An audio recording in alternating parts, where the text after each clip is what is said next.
दोस्तों नमस्कार। 5 सवाल ऐसे हैं जो व्लादिमीर पुतिन की दिल्ली यात्रा से जुड़ चुके हैं। पहला सवाल तो यही है, युद्ध के दौर में पुतिन ने दिल्ली को ही क्यों चुना?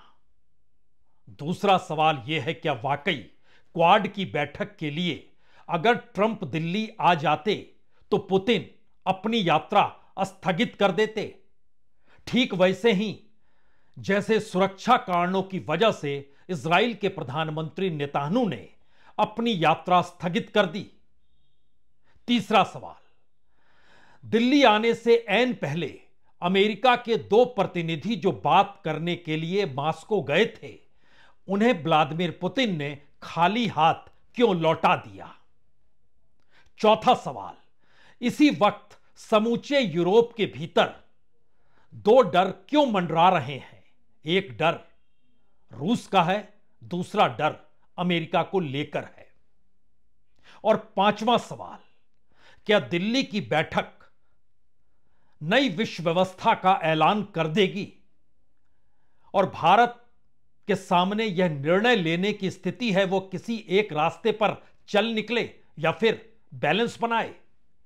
शायद इन 5 सवालों के जवाब के पीछे अमेरिका और रूस या कहें ट्रंप और पुतिन की वह दोस्ती भी है जो सेकेंड वर्ल्ड वॉर के बाद पहली बार किसी अमेरिकी राष्ट्रपति ने खुले तौर पर रूस के राष्ट्रपति पुतिन का साथ अपने चुनाव के वक्त 2017 में दिया था।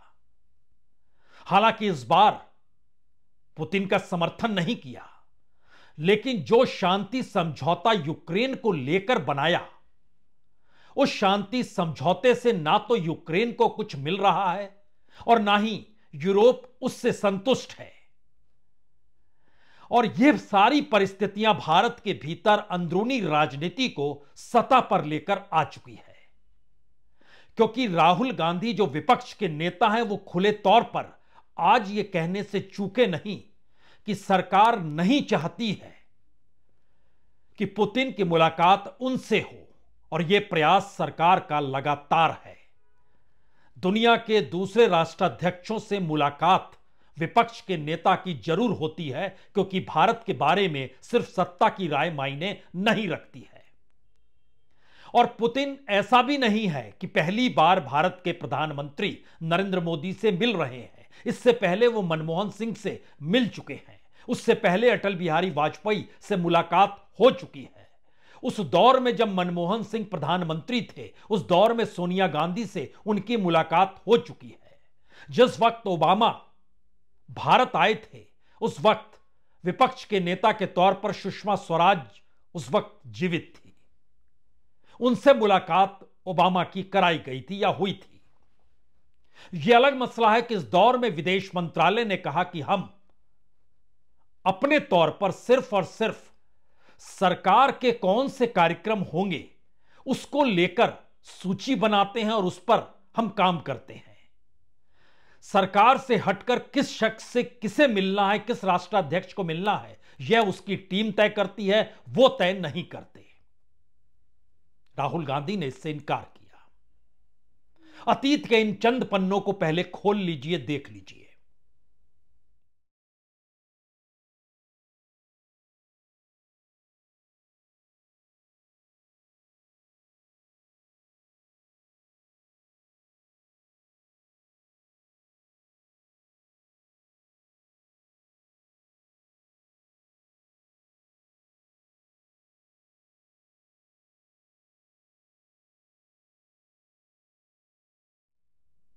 ये अतीत के पन्ने मौजूदा वक्त में क्यों अलग थलग पड़ चुके हैं, शायद इसकी सबसे बड़ी वजह रूस और भारत के संबंधों को लेकर पूरा यूरोप दूसरी तरफ खड़ा है।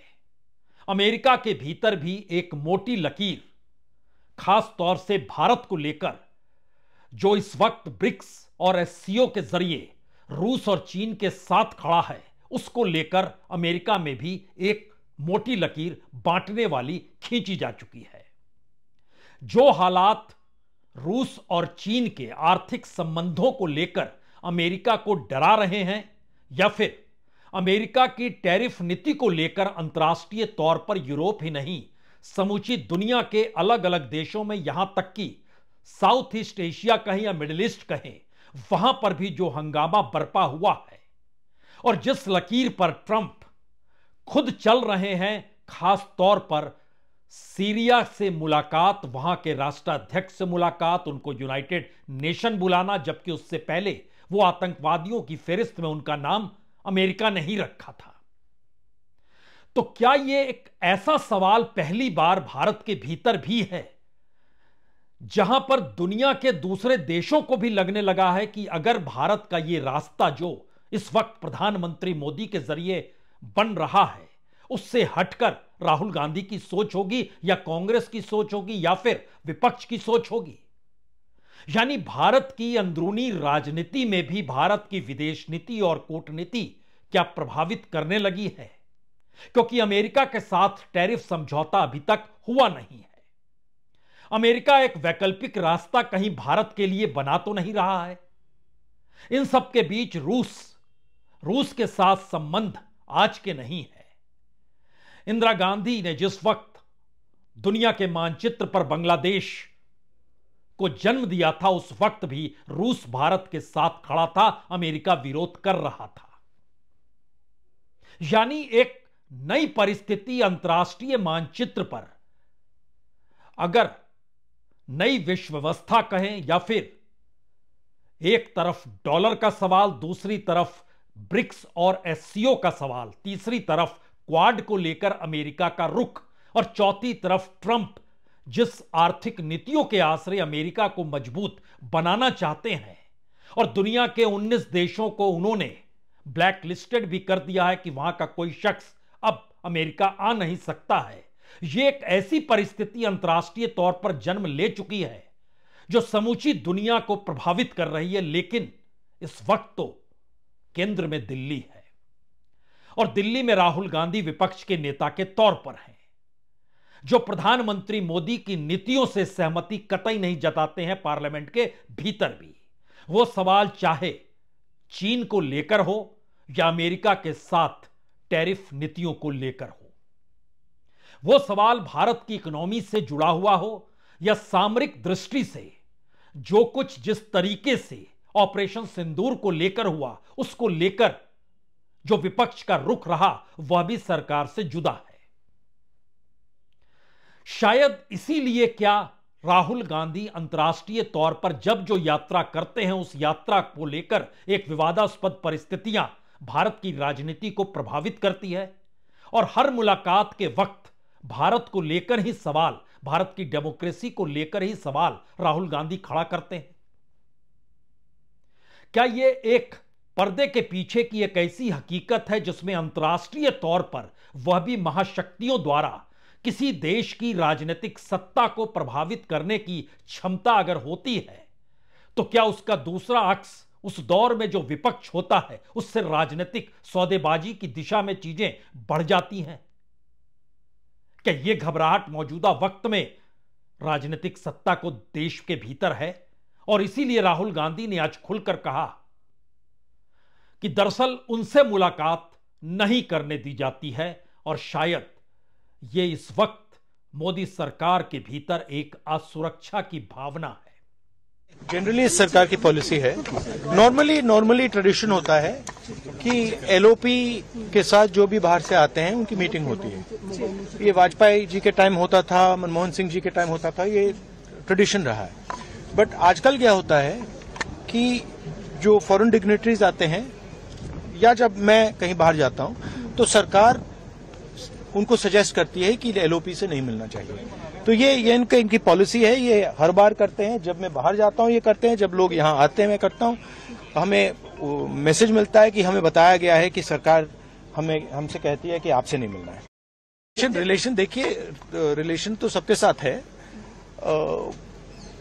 जो एलओपी एक दूसरा पर्सपेक्टिव देता है। हिंदुस्तान को हम भी रिप्रेजेंट करते हैं, हाँ? सिर्फ सरकार नहीं रिप्रेजेंट करती है। तो सरकार नहीं चाहती कि ऑपोजिशन के लोग बाहर के लोगों से मिलें। ये ट्रेडिशन है सर। राष्ट्रपति एक सेकंड मुझे बोलने दीजिए। ये ट्रेडिशन है, ये नॉर्म है, बट मोदी जी इस नॉर्म को फॉलो नहीं करते हैं। फॉरेन मिनिस्ट्री इस नॉर्म को फॉलो नहीं करती। Thank you. नहीं चाहते सर आप? इनसिक्योरिटी है। तो क्या राहुल गांधी अंतर्राष्ट्रीय तौर पर दुनिया के दूसरे देशों को लेकर कहीं कोई एक देश के भीतर प्रधानमंत्री मोदी की विदेश नीति, कूटनीति से हटकर देखे जाने वाले नेता के तौर पर तो उनकी पहचान नहीं है? पहचान तो होगी ही, क्योंकि अपनी तमाम यात्राओं में उन्होंने भारत की डेमोक्रेसी, मौजूदा वक्त में मोदी सरकार के लोकतंत्र को लेकर जो निर्णय या जो सवाल हैं उसको खुले तौर पर वो उठाने से हिचके नहीं। और इसी परिप्रेक्ष्य में अगर सवाल यूक्रेन का हो, गाजा पट्टी का हो, फिलिस्तीन का हो, इजराइल की भूमिका का हो, ईरान के साथ हुए युद्ध को लेकर हो, मिडिल ईस्ट के भीतर की घटनाक्रम को लेकर हो, प्रधानमंत्री मोदी की राय या कहें सत्ता की राय वो इस देश की राय इसलिए नहीं बन सकी क्योंकि विपक्ष ने कई जगहों पर खुली असहमति जताई। तो क्या अंतर्राष्ट्रीय बिरादरी भारत के भीतर की उस देसी राजनीति के समानांतर कूटनीति को भी देख समझ रही है? क्योंकि ध्यान दीजिए, पश्चिम के देश जो हैं वो भारत से खफा क्यों हैं? वो खफा इसलिए हैं क्योंकि भारत ने कभी यूक्रेन पर रूसी हमले की निंदा नहीं की। दूसरी तरफ रूस से भारत के कारोबार में लगातार बढ़ोतरी होती चली गई। और यह अपने आप में एक मौजूद सवाल है, क्या इस पूरी प्रक्रिया में ट्रंप की भी एक बड़ी भूमिका रही है? क्योंकि अमेरिकी राष्ट्रपति ट्रंप ने जो यूक्रेन रूस को लेकर जो शांति समझौता तैयार किया उस पर यूरोप की सहमति या नाटो कंट्रीज की भी सहमति नहीं हुई। खुला विरोध कल भी रूस के भारत की यात्रा से ऐन पहले नाटो कंट्रीज के जितने भी विदेश मंत्री हैं सभी ने किया था। यहां यह भी समझना होगा कि सेकेंड वर्ल्ड वॉर के बाद ट्रंप अमेरिका के पहले राष्ट्रपति हैं जो रूस के सबसे ज्यादा समर्थक या राष्ट्रपति पुतिन के सबसे ज्यादा समर्थक रहे। और यह माना जाता है कि दरअसल ट्रंप को रूस का या रूस से हाइड्रोकार्बन चाहिए, मिनरल्स चाहिए। और ट्रंप की जो पूरी शांति कूटनीति है वह रूस में व्यापारिक अवसरों को बढ़ाने वाली है। वह यूक्रेन के प्राकृतिक संसाधनों तक विशेष पहुंच सुरक्षित करने वाली है। यानी एक महत्वाकांक्षा इस शांति कूटनीति के बीच यह भी है कि रूस यूक्रेन के उन जगहों पर कब्जा कर ले जहां पर बड़ी तादाद में प्राकृतिक संसाधन है और उसकी जरूरत रूस से को है, और रूस के भीतर का हाइड्रोकार्बन और मिनरल्स की जरूरत अमेरिका को है। और यूरोप के भीतर यही बड़ी बेचैनी है। शायद इसीलिए यूरोप यूक्रेन पर दिल्ली के रुख से बिल्कुल असहज है। तो क्या वह ऐसी परिस्थिति में कोई विकल्प अपने तौर पर भारत के भीतर देखना तो नहीं चाहता है? क्योंकि यह यात्रा एक जियोपॉलिटिकल यात्रा है और इसका असर आने वाले वक्त में पूरे साउथ ईस्ट एशिया नहीं बल्कि पूरे एशिया पर पड़ने वाला है। एससीओ पर पड़ेगा, ब्रिक्स पर पड़ेगा, भारत के भीतर इंडो पैसिफिक पर पड़ेगा, यह हर कोई जानता है, यह असर पड़ेगा। लेकिन अगला सवाल यह है, क्या वाकई इन सब के बीच जो यूरोप का गुस्सा रशिया को लेकर है, तो क्या प्रधानमंत्री मोदी के सामने एक मौका यह भी है कि वह यूरोप और रूस को करीब लेकर आए और इस शांति प्रक्रिया के भीतर एक बड़े प्लेयर के तौर पर खुद को लाकर रख दें? क्योंकि प्रधानमंत्री मोदी ने हमेशा कहा यह युद्ध का वक्त नहीं है, युद्ध का काल ठीक नहीं है। ये क्या इस दिशा में भारत जा सकता है? प्रधानमंत्री मोदी जा सकते हैं? या फिर पूरा यूरोप इसी बात को इंतजार कर रहा है कि क्या रुख होगा जो कल सामने आ जाएगा? क्योंकि यूरोप को तो अमेरिका पर भी संदेह इसलिए है कि वह अपने सहयोगियों की रक्षा करने के बदले रूस के साथ सौदा करने में ज्यादा रुचि दिखा रहा है। इसीलिए जो अमेरिका की तरफ से लोग गए बातचीत करने के लिए मास्को पहुंचे, जो 2 प्रतिनिधि, उनको खाली हाथ लौटा दिया। और जब यह सवाल ट्रंप से पूछा गया आप क्या कहेंगे, उन्होंने भी हाथ खड़े कर दिए और कहा मैं नहीं जानता हूं क्या करेंगे पुतिन, या क्या होगा इस पूरे शांति कूटनीति को लेकर, क्योंकि अंतिम तारीख तो 27 नवंबर ही थी। बात बढ़ते बढ़ते यहां तक आ गई। ट्रंप क्या कह रहे हैं? I don't know what the Kremlin's doing. I can tell you that they had a reasonably good meeting with President Putin. We're going to find out. You know, when I was in this office and I talked about no cards, I said, you have no cards. That was the time to settle. I thought that would have been a much better time to settle. But they, in their wisdom, decided not to do that. They have a lot of things against them right now. But you have President Putin had a very good meeting yesterday with Jared Kushner and with Steve Witkoff. What comes out of that meeting, I can't tell you, because it does take two to tango. You know, Ukraine, I think we have something pretty well worked out with them. They're very satisfied, considering. Trump की इन बातों को सुनकर कोई भी कह सकता है कि यूरोप इसीलिए नाराज है, क्योंकि ट्रंप और पुतिन की सांठगांठ वाली शांति यूरोप को मंजूर नहीं है। लेकिन यूरोप को यह भी डर है कि रूस यूक्रेन को रौंदते हुए कल उनकी चौखट पर आकर खड़ा ना हो जाए, और यूरोप को यह भी डर है कि अमेरिका कल को कहीं उसका साथ ना छोड़ दे कि अब वो यूक्रेन पर कुछ भी खर्च नहीं करेगा। यानी नाटो कंट्रीज की जो पूरी फिलॉसफी है वह भी रूस और अमेरिका के इस आपसी सहयोग या आपसी संबंध या शांति की कूटनीति के भीतर कहीं ढहढाकर गिर ना जाए। यानी एक विकल्प के तौर की परिस्थितियां शायद दुनिया के भीतर पहली बार हर देश खोज रहा है। इसीलिए तो मैक्रोन बीजिंग में है। इसीलिए यह सवाल बड़े हो चले हैं कि क्या वाकई दिल्ली की बैठक दुनिया के सामने एक नई विश्व व्यवस्था को रखेगी और उसके जरिए शक्ति संतुलन यानी पावर बैलेंस क्या होता है वह भी बदल जाएगा। दिल्ली के भीतर का नजारा आज रूस के राष्ट्रीय झंडे और तिरंगे के साथ एक साथ तमाम सड़कों पर नजर आ रहा है। रूस के राष्ट्रपति व्लादिमीर पुतिन और भारत के प्रधानमंत्री नरेंद्र मोदी की तस्वीर पूरी दिल्ली में चस्पा है। एयरपोर्ट से निकलिए तो वहां से निकलकर मौर्य शेरटन चंद फरलांग की दूरी पर है। वो पूरा का पूरा एक किले में तब्दील हो चुका है, क्योंकि हर कोई जानता है यह युद्ध के वक्त रूस के राष्ट्रपति व्लादिमीर पुतिन की यात्रा अपने आप में मायने रखती है। वह भी दिल्ली में, जहां हाल में आतंकवादी घटनाएं हुई हैं, विस्फोट धमाके हुए हैं, और उसके बाद ही इजराइल के प्रधानमंत्री नेतान्याहू ने अपनी यात्रा स्थगित कर दी। लेकिन उसके पीछे खुले तौर पर यह माना गया कि दरअसल पुतिन दिल्ली आ रहे हैं तो नेतान्याहू दिल्ली नहीं जाएंगे। उससे पहले क्वाड की बैठक जो तय था कि नवंबर के आखिरी हफ्ते में होनी थी, अगर वो हो जाती और ट्रंप आ जाते तो पुतिन नहीं आते। लेकिन इन तमाम परिस्थितियों के बीच भारत के सामने अपनी अर्थव्यवस्था को संभालने के लिए, नए आर्थिक संबंधों को बनाने के लिए, रूस के जरिए अंतर्राष्ट्रीय बार्गेनिंग अमेरिका के सामने रखने के लिए, यानी कूटनीति का पैमाना सिर्फ डिफेंस और एनर्जी की डील तक नहीं है। इसका पैमाना भारत की उस इकोनॉमी से जुड़ा हुआ है जो कि टैरिफ के मार तले और डॉलर की बढ़ती हुई कीमत तले एक झटके में डहढाती हुई नजर आ रही है। शायद इसीलिए हर कोई सवाल कर रहा है कि दरअसल यह समझौते का रुख कहीं आगे जाएगा। दिल्ली की सड़कों पर नजारा और वर्ल्ड ट्रेड सेंटर के चेयरमैन मुंबई में इस यात्रा को किस दृष्टि से देख रहे हैं, जरा देख लीजिए, सुन लीजिए।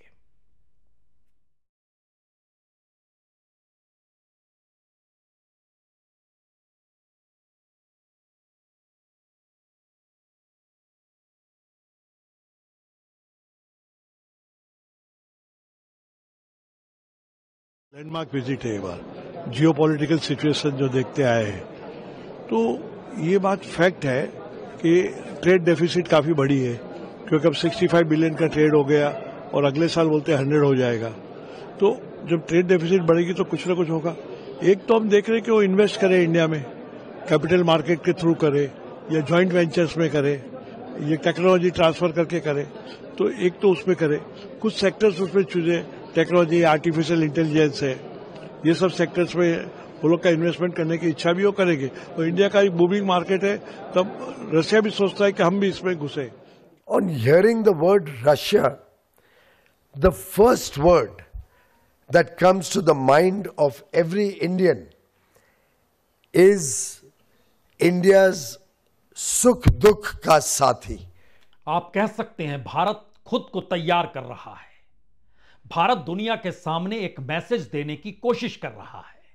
भारत की अपनी जरूरतें वह रूस से पूरी हो या अमेरिका से पूरी हो या चीन से पूरी हो या मिडिल ईस्ट या ईरान से पूरी हो, उसकी पहली जरूरत या पहली प्राथमिकता भारत के नागरिकों के सामने जो आर्थिक परिस्थितियों को लेकर मुश्किल हालात हैं उसे पटरी पर लाना है।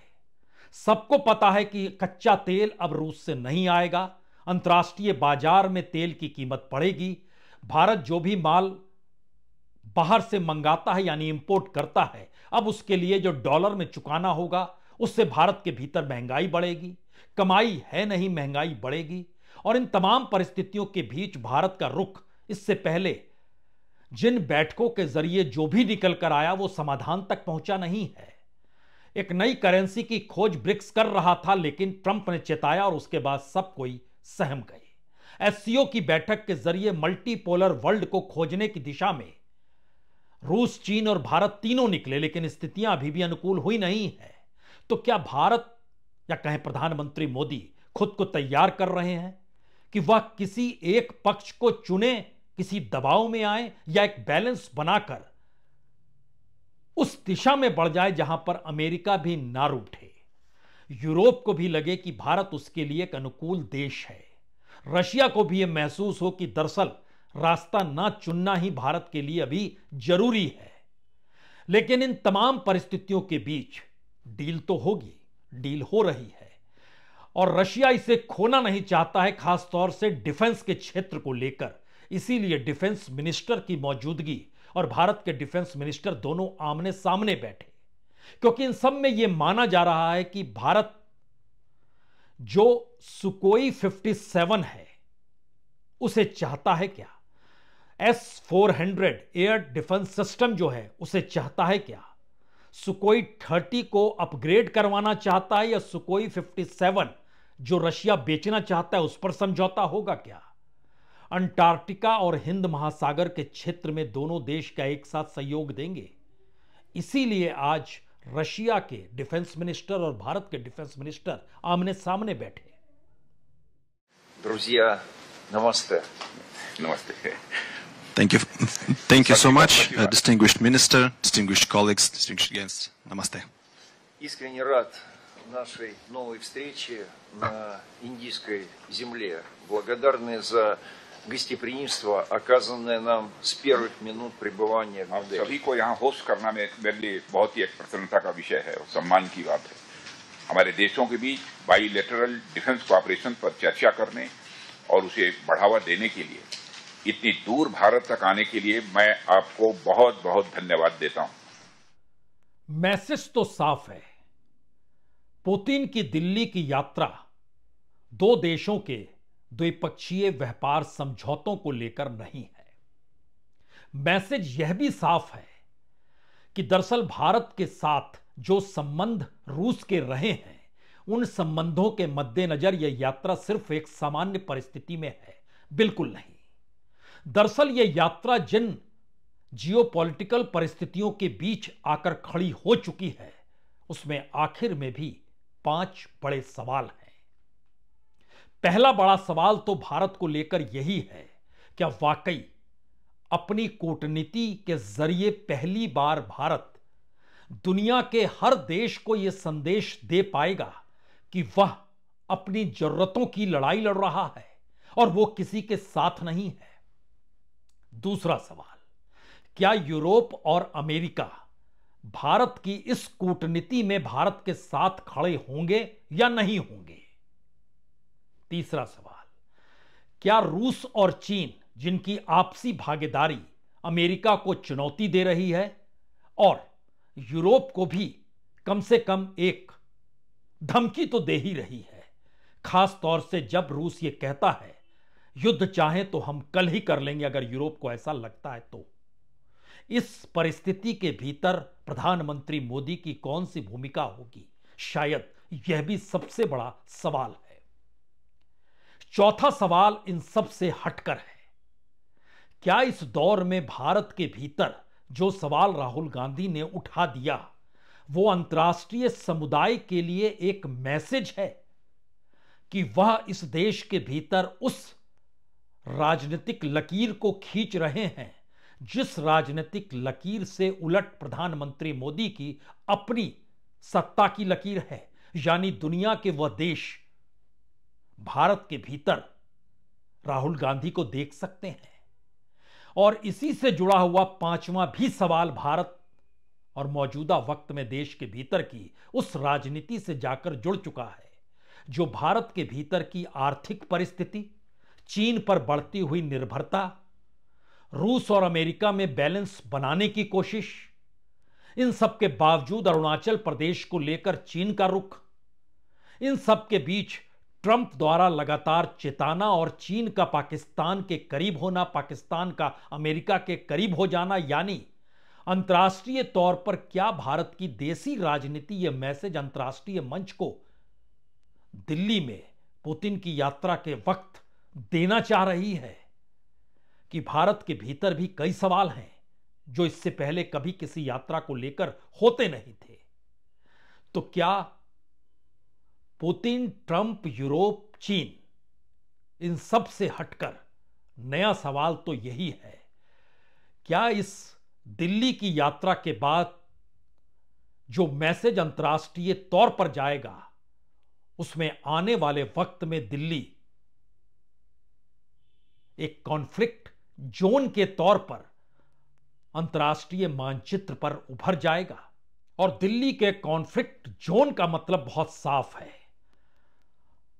दुनिया की महाशक्तियों के केंद्र में दिल्ली और दिल्ली अपने केंद्र में अपनी देसी राजनीति के बीच उलझते हुए तारों को लेकर समाधान के लिए अंतर्राष्ट्रीय मंचों की तरफ देखने की कोशिश।